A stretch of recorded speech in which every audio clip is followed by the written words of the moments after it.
வணக்கம். நாம இப்ப பாக்கியலட்சுமி சீரியல்ல என்னெல்லாம் சுவாரஸ்யமான விஷயங்கள் நடக்குதுன்னு பார்க்கலாம் வாங்க. பாக்கியா ஈஸ்வரி எல்லாம் இனியாவை இன்னமே காணுமே அப்படின்னு சொல்லிட்டு எதிர்பார்ப்போட பார்த்துட்டு இருக்கிற அந்த சமயத்துல நம்ம இனியா கோபி கிட்ட பேசிட்டு வீட்டுக்கு வராங்க.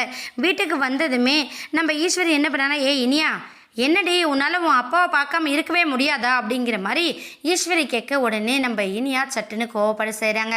ஆமாம், நான் என் டேடி தானே பார்க்க போனேன், இதில் என்ன தப்பு இருக்குது? உங்களுக்கு பேசணும்னு சொன்னால் நான் பேசணும்னு, நீங்கள் வேண்டாம்னு சொன்னால் நான் விட்டுணுமா? அப்படிலாம் என்னால் முடியாது அப்படிங்கிற மாதிரி ரொம்ப எதிர்த்து பேச ஆரம்பிச்சிடுறாங்க நம்ம இனியா. என்னதான் இனியா சின்ன பிள்ளையாக இருக்குது அப்படின்னு சொல்லிட்டு அவங்க ஒவ்வொருத்தரும் இனியா மேலே அந்த அளவுக்கு கேரிங்காக பார்த்துக்கிட்டு இருக்காங்க. இது புரியாத முட்டாள் இனியா என்ன பண்ணுறாங்கன்னா, அப்பா தான் நம்மளை டான்ஸில் சேர்ந்துக்க வந்து பர்மிஷன் கொடுத்துட்டாரு, அதனால நம்ம அப்பா பிள்ளையாக தான் இருக்கணும், அப்பா தான் நல்லவர் அப்படிங்கிற ஒரு மைண்ட் செட்டுக்கு வந்துடுறாங்க. இதனால நம்ம அம்மா பாட்டி எல்லாருமே எதிர்த்து பேசுகிறோம், இது தப்பு அப்படின்னு கொஞ்சம் கூட யோசிக்காமல் அவங்க இஷ்டத்துக்கு வாய்க்கு வந்ததெல்லாம் பேச ஆரம்பிச்சிடறாங்க இனியா. இப்படி பேசுறதை பார்த்து நம்ம பாக்கியாவுக்கும் ஈஸ்வரிக்கும் ரொம்ப ஷாக்கிங்காக இருக்குது. இங்கே பாருங்கள், நான் வந்து டான்ஸில் கண்டிப்பாக கலந்துக்க தான் போகிறேன், டேடி வந்து இந்த காம்படிஷனில் கலந்துக்க சொல்லிட்டாரு, அதனால கண்டிப்பாக நான் கலந்துப்பேன், தேவையில்லாத நீங்கள் யாரும் இதில் பிரச்சனை பண்ணாதீங்க அப்படின்னு சொல்லிட்டு இனியா சடனாக சொல்லிட்டு அவங்க பட்டு ரூமுக்கு போயிடுறாங்க. இதனால நம்ம பாக்கியா ரொம்ப மனசுடைஞ்சு போயிடுறாங்க.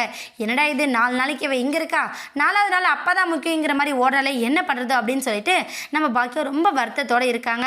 இன்னொரு பக்கம் நம்ம கோபி சொல்லவே தேவையில்லை, எப்படியும் இனியே கண்டிப்பாக காம்படிஷனில் கலந்துப்பா அப்படிங்கிற எண்ணத்தோடு இருக்க அந்த சமயத்தில் நம்ம ராதிகா என்ன பண்ணானா, கோபி நீங்கள் பண்ணுறதெல்லாம் ஒன்றும் சரியில்லை, இனியாவை நீங்கள் காம்படிஷனில் கலந்துக்க வைக்கணும் அப்படிங்கிறது நல்லதான், நான் வேண்டான்னு சொல்லலை, ஆனால் பாக்கியா காம்படிஷனில் கலந்துக்க வேண்டான்னு சொன்ன ஒரே காரணத்தினால தான் நீங்கள் இனியாவை இப்போ காம்படிஷனில் கலந்துக்க சொல்கிறேங்க, இதெல்லாம் சரி வராது, பாக்கியா ஒரு விஷயம் பண்ணாங்கன்னா கண்டிப்பாக கரெக்டாக தான் இருக்கும் அப்படிங்கிற மாதிரி நம்ம ராதிகா வந்து எடுத்து சொல்கிறாங்க. உடனே கோபி வந்து, என்ன ராதிகா நீ எனி டைம் பாக்கியாவுக்கே சப்போர்ட் பண்ணிக்கிட்டு இருக்க, அவள் பசங்களை கொஞ்சம் கூட மோட்டிவ் பண்ண வேணாமா, இவள் சாதிக்கணும்னு ஆசைப்படுறாள், அப்போ அவள் காம்படிஷனில் கலந்துக்க தானே வேணும் அப்படின்னு சொல்லிட்டு நம்ம ராதிகா கிட்டே ஆர்கியூ பண்ணுறாரு.